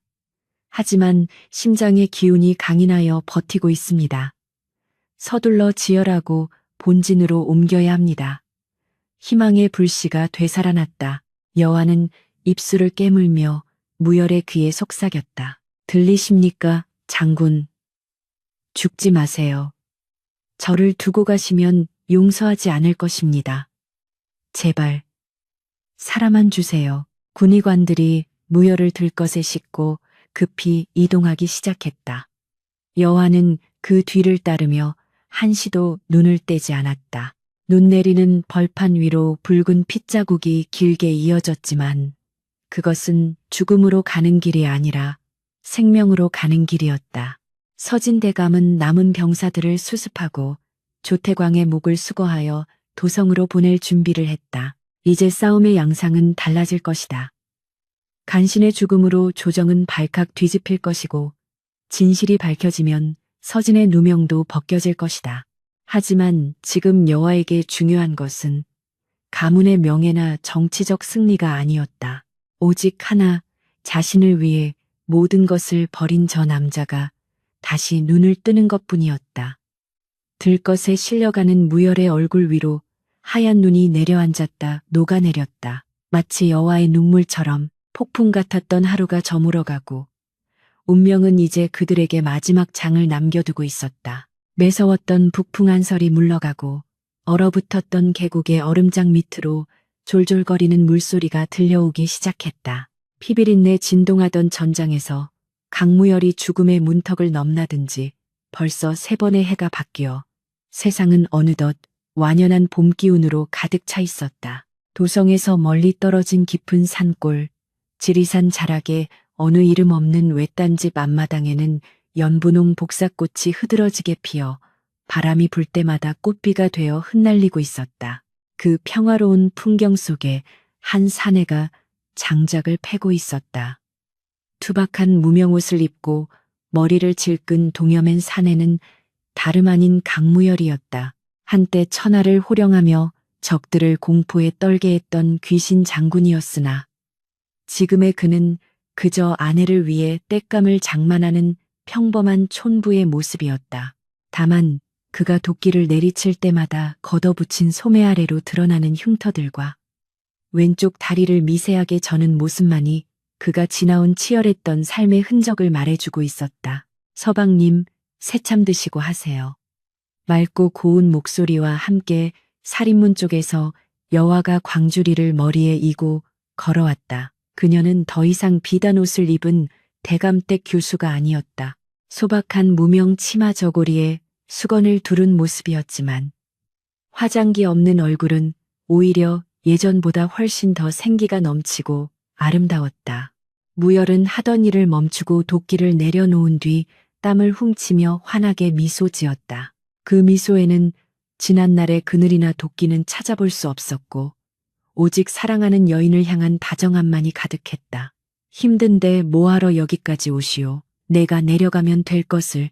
무열이 절뚝거리며 마중 나가 광주리를 받아들자 여화는 품에서 손수건을 꺼내 그의 이마에 맺힌 땀을 정성스럽게 닦아주었다. 당신께서 땀 흘려 일하시는데 제가 어찌 방 안에만 있겠습니까? 오늘은 쑥을 캐서 국을 끓였으니 식기 전에 드세요. 두 사람은 마당 한켠에 놓인 평상에 마주 보고 앉았다. 소박한 보리밥과 쑥국, 그리고 산에서 캔 나물무침이 전부인 밥상이었지만 두 사람에게는 임금의 수라상보다 더 귀한 진수성찬이었다. 무열이 국을 한술 뜨더니 감탄하며 고개를 끄덕였다. 솜씨가 날로 좋아지는구려.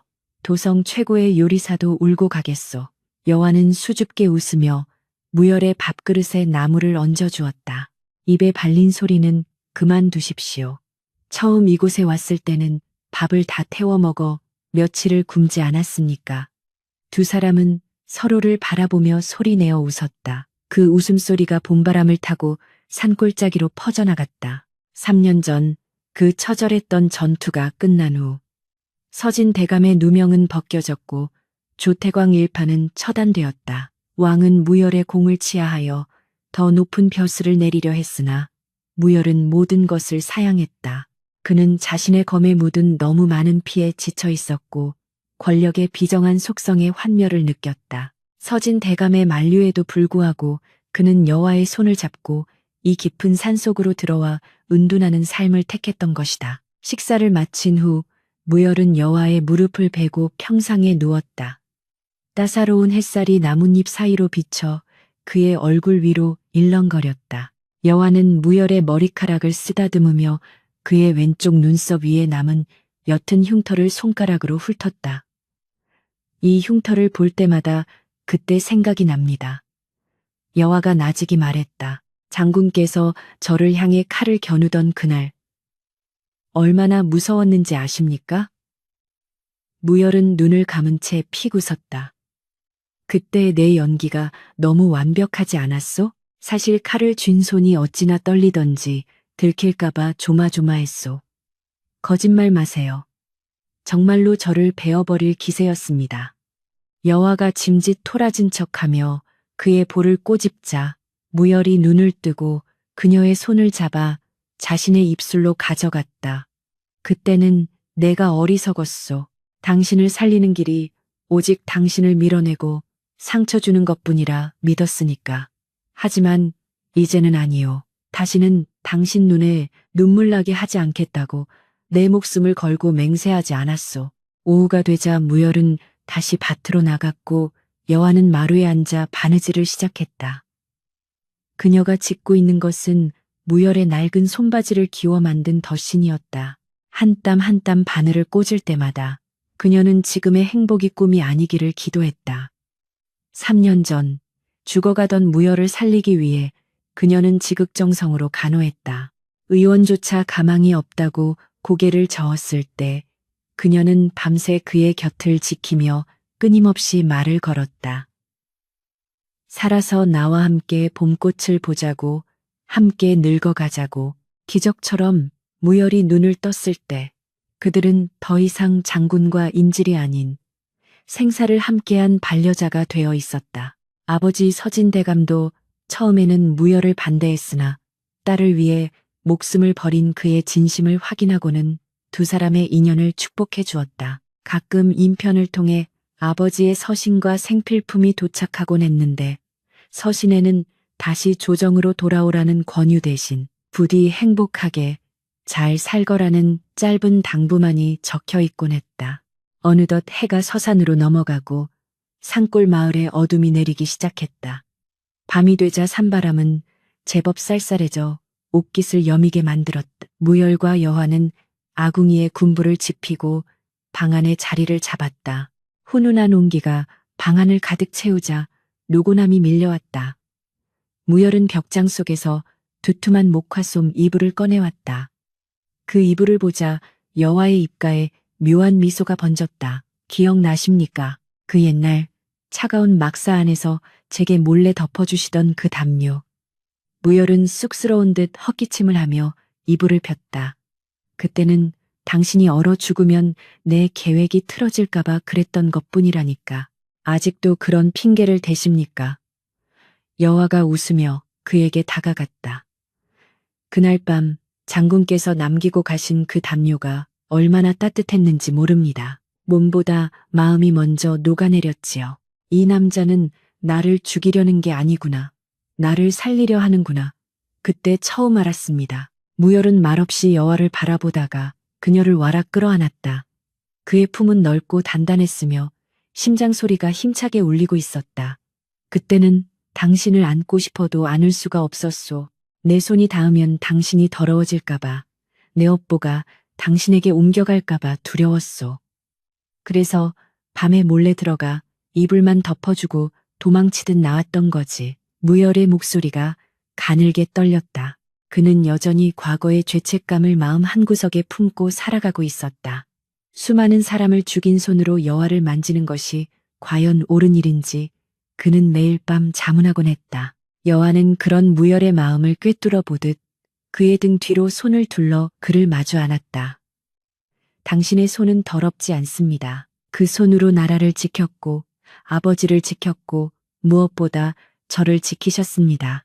피비린내 나는 칼 대신 이제는 흙 묻은 호미를 쥔 당신의 손이 저는 세상에서 제일 좋습니다. 여화의 따뜻한 위로에 무열의 눈가가 붉어졌다. 그는 여화를 자리에 눕히고 그 옛날처럼 조심스럽게 이불을 덮어주었다. 하지만 이번에는 몰래 덮어주고 떠나는 것이 아니었다. 그는 이불 속으로 들어와 그녀의 옆에 나란히 누웠다. 그리고 그녀의 머리 밑에 팔베개를 해주고 다른 한 손으로는 그녀의 손을 꼭 잡았다. 이제는 도망가지 않겠소. 밤새 당신 곁에서 당신이 잠드는 모습을 지켜볼 것이오. 악몽이 당신을 괴롭히지 못하게, 찬바람이 스며들지 못하게 내가 막아줄 것이오. 무열의 눈빛은 깊은 호수처럼 고요하고 평온했다. 여화는 그의 품으로 파고들며 얼굴을 묻었다. 그의 채취, 흙냄새와 나무 냄새가 섞인 건강한 사내의 향기가 그녀를 안심시켰다. 창밖에는 달빛이 교교하게 비치고 풀벌레 소리가 자장가처럼 들려왔다. 전쟁의 포화도 정치의 암투도 없는 이 작은 방 안이 그들에게는 세상의 전부였다. 무열님, 여화가 나직이 불렀다. 말씀하세요. 만약 다음 생이 있다면 그때도 저를 찾아와 주시겠습니까? 그때는 장군과 인질이 아니라 평범한 사내와 여인으로 만나 처음부터 아프지 않게 사랑하고 싶습니다. 여화의 말에 무열은 그녀의 이마에 입을 맞추며 대답했다. 다음 생, 그 다음 생, 수천 번을 다시 태어난다 해도 나는 당신을 찾아낼 것이오. 당신이 어디에 있든 어떤 모습이든 내 영혼이 당신을 기억할 테니까.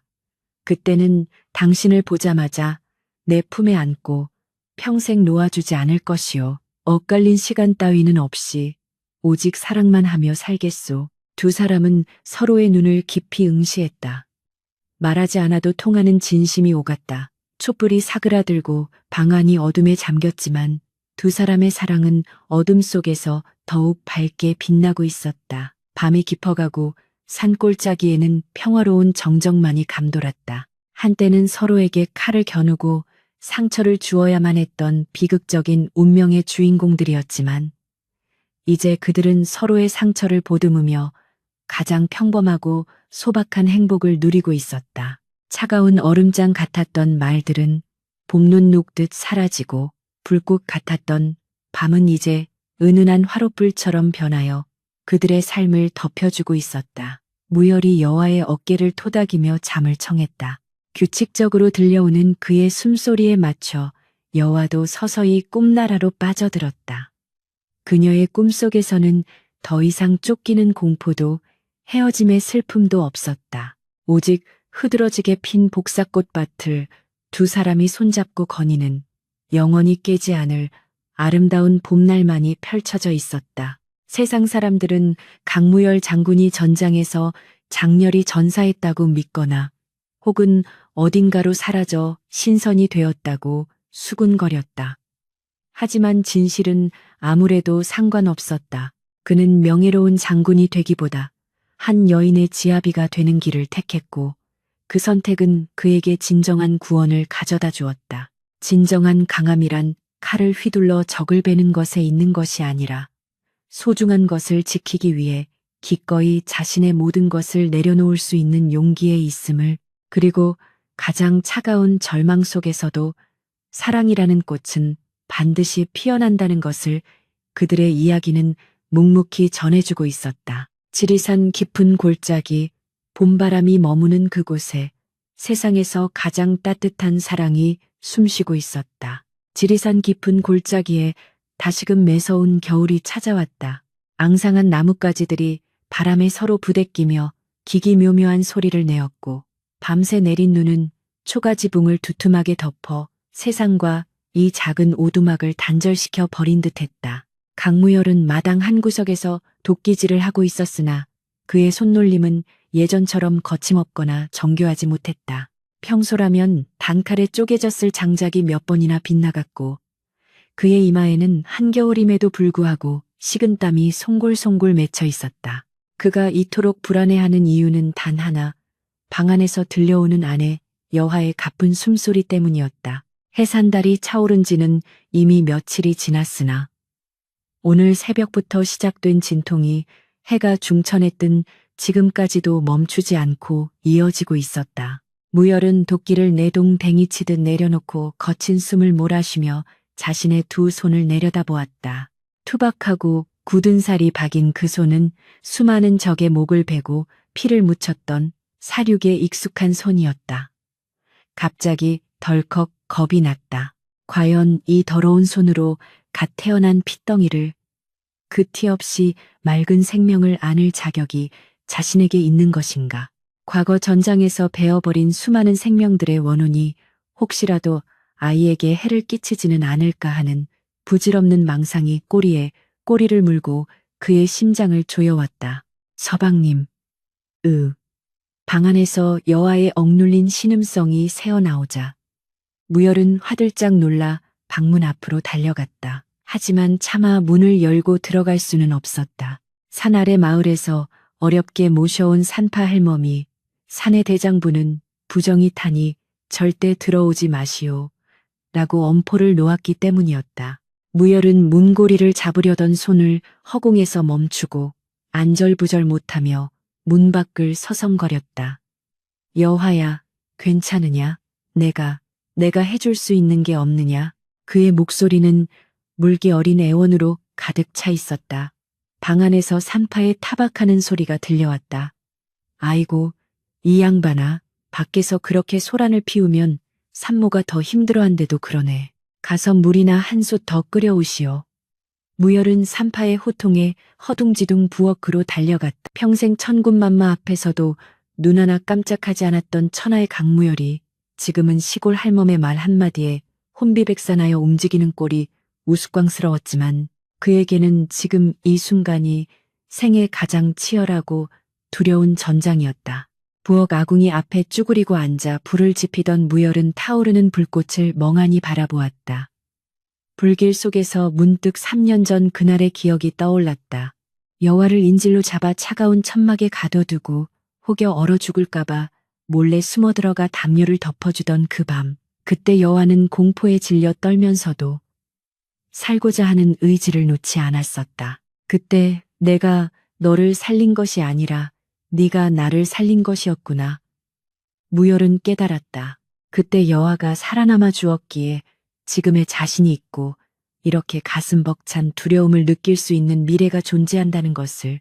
그는 아궁이에 장작을 더 밀어 넣으며 속으로 맹세했다.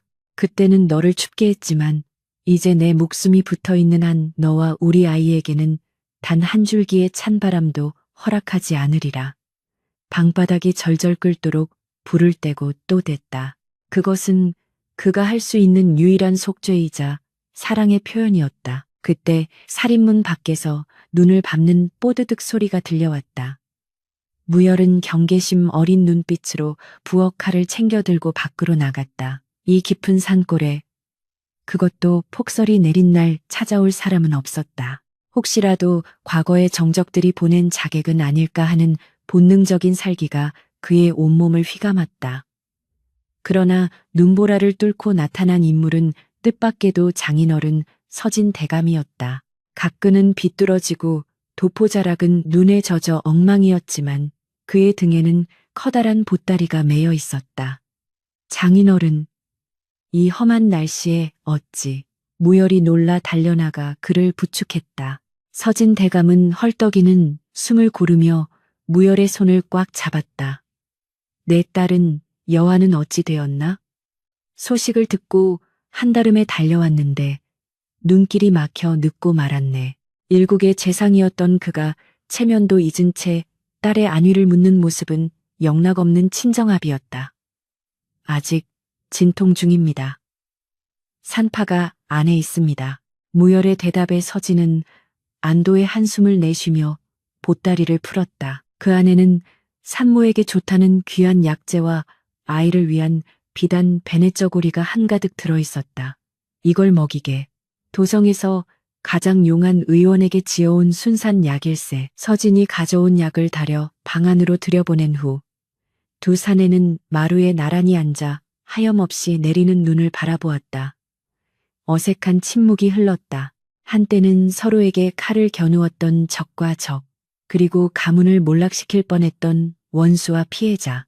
그러나 이제는 한 여인을, 그리고 태어날 한 생명을 기다리며 같은 곳을 바라보는 가족이 되어 있었다. 서진이 먼저 입을 열었다.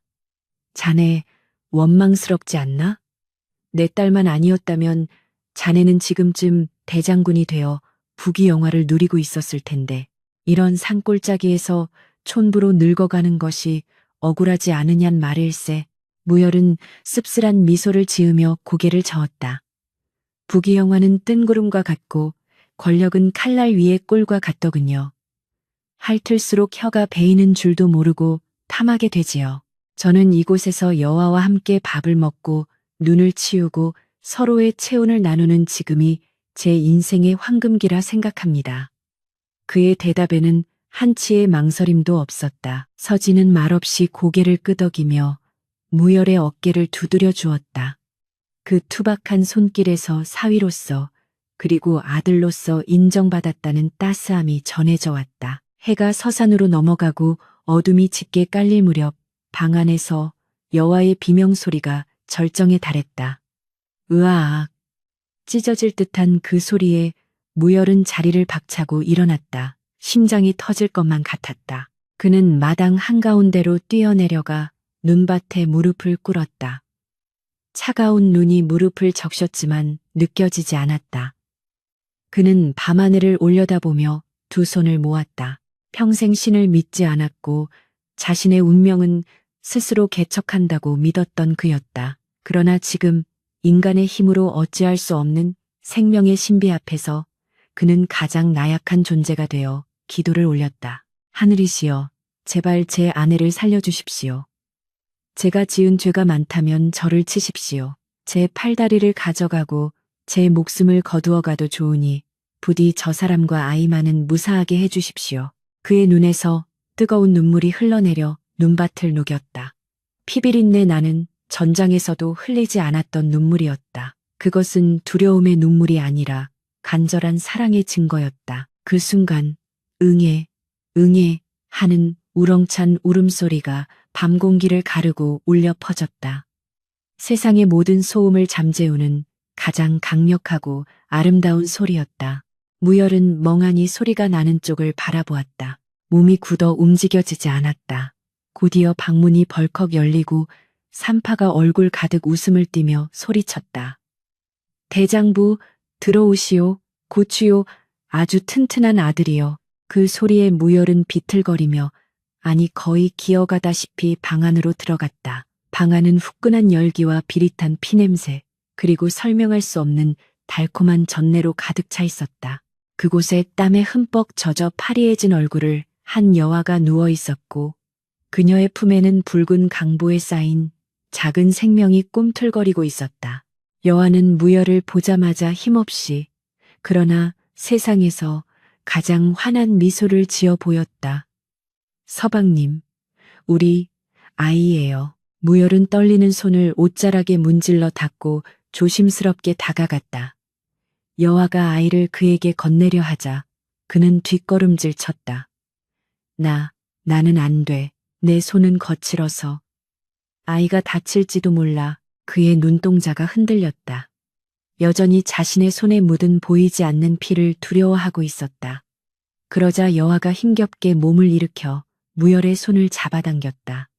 이리 오세요. 이 아이는 당신의 핏줄입니다.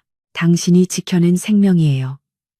당신의 손은 사람을 죽이는 손이 아니라 이제 사람을 살리고 키우는 손입니다. 어서요. 그녀의 단호하면서도 부드러운 목소리에 무열은 홀린 듯 이끌려갔다. 그가 조심스럽게 마치 깨지기 쉬운 보석을 다루듯 두 팔을 벌리자 여아가 아이를 그의 품에 안겨주었다. 묵직하고 따뜻했다. 솜털처럼 가벼울 줄 알았는데 생명의 무게는 생각보다 훨씬 무겁고 벅찼다. 아이는 쭈글쭈글하고 붉은 얼굴로 눈을 꼭 감은 채 주먹을 쥐고 울고 있었다. 그 작은 주먹이 무열의 거친 손가락 하나를 꽉 움켜쥐었다. 그 순간 무열의 몸에 전율이 흘렀다. 그 작은 소나귀 힘이, 그 따뜻한 온기가 무열의 가슴속 깊은 곳에 남아있던 마지막 죄책감과 악몽들을 순식간에 녹여버렸다. 아, 이것이구나. 내가 그토록 찾아 헤매던 것이. 그는 깨달았다. 자신이 칼을 휘둘러 지키고자 했던 평화가, 그토록 갈구했던 구원이 바로 이 작은 생명 안에 담겨 있음을. 무열은 아이를 품에 꼭 안고 흐느껴 울었다. 고맙다. 고마워. 태어나줘서 고맙고 살아줘서 고맙다. 사내의 굵은 눈물이 아이의 강보 위로 뚝뚝 떨어졌다. 밖에서 기다리던 서진 대감도 들어왔다. 손자의 얼굴을 본 그의 눈가에도 주름진 미소가 번졌다. 허허, 녀석 참. 이마가 제 아비를 쏙 빼닮았구나. 장군감이야, 장군감. 서진은 아이의 이마를 쓰다듬으며 말했다. 이름은 지었느냐? 무열은 고개를 저으며 서진을 바라보았다. 장인어른께서 지어주십시오. 학식 높으신 할아버지가 지어주시는 것이 도리입니다. 서진은 잠시 턱수염을 쓰다듬으며 고민하더니 입을 열었다. 도운이라 함이 어떻겠느냐. 길도 자의 구름운자를 써서 벼슬길이나 권력의 다툼에 얽매이지 말고 구름처럼 자유롭게 자신의 길을 가라는 뜻이다. 우리 세대처럼 피를 보지 말고 평화로운 세상을 유유자적하며 살기를 바라는 마음이다. 도운. 무열과 여아는 그 이름을 입속으로 되뇌어 보았다. 강도운. 참으로 좋은 이름입니다. 감사합니다, 아버님. 여아가 눈물을 글썽이며 말했다. 밤이 깊어지자 삼파와 서진 대감은 건넌방으로 물러가고 방 안에는 세 사람만이 남았다. 무열은 벽장에서 그 옛날 여아에게 덮어주었던, 그리고 이제는 부부의 이불이 된 두툼한 목화솜 이불을 꺼내 폈다. 그리고 여아와 아이를 눕히고 그 옆에 자신도 누웠다. 밖에서는 여전히 눈보라가 몰아치고 있었지만 이불 속은 세상 그 어느 곳보다 따뜻하고 평온했다. 여아는 지쳐 잠이 들었고 아이도 무열의 품에서 새근거리는 숨소리를 내며 잠들었다. 무열은 잠들지 못하고 두 사람의 얼굴을 번갈아 바라보았다. 왼쪽에는 사랑하는 아내, 오른쪽에는 자신의 분신인 아들. 그의 양팔이 두 사람을 감싸 안았다. 완벽한 세상이었다. 더 이상 바랄 것이 없었다. 무열은 아이의 작은 손을 다시 한번 자신의 큰 손바닥 위에 올려보았다. 그의 손바닥에 난 흉터 위로 아이의 보드라운 손가락이 닿았다. 그것은 과거와 미래의 만남이자 상처와 치유의 만남이었다. 그는 아이의 귀에 대고 나직이 속삭였다. 도훈아, 너는 아비처럼 칼을 쥐고 살지 말거라. 대신 붓을 쥐든 호미를 쥐든 네가 원하는 것을 쥐고 사람을 살리는 삶을 살거라. 이 아비가 너의 방패가 되고 너의 검이 되어줄 테니 너는 그저 따뜻한 봄날의 햇살만 받으며 자라거라. 무열의 속삭임은 맹세가 되어 밤 공기 속에 스며들었다. 아침이 밝았다. 눈이 그치고 구름 사이로 찬란한 햇살이 비쳐 들어와 방문 창호지를 환하게 밝혔다. 지붕 처마 끝에 매달린 고드름에서 물방울이 똑똑 떨어지며 봄이 멀지 않았음을 알리고 있었다. 무열은 자리에서 일어나 조용히 방문을 열었다. 온 세상이 하얗게 덮인 눈부신 설원이 눈앞에 펼쳐졌다. 그 순백의 풍경은 마치 그들의 새로운 시작을 축복하는 듯했다. 그는 깊게 숨을 들이마셨다. 차가운 공기가 폐부 깊숙이 들어왔지만 더 이상 춥지 않았다. 그의 등 뒤에는 사랑하는 가족이 곤히 잠들어 있었고 그의 가슴 속에는 꺼지지 않는 화롯불이 타오르고 있었으니까. 강무열은 미소 지으며 하늘을 향해 주먹을 뻗어 보였다. 이제 그는 싸우기 위해 주먹을 쥐는 것이 아니라 지키기 위해 그리고 사랑하기 위해 주먹을 pen 것이다. 영원히 끝나지 않을 그들의 봄날을 위하여.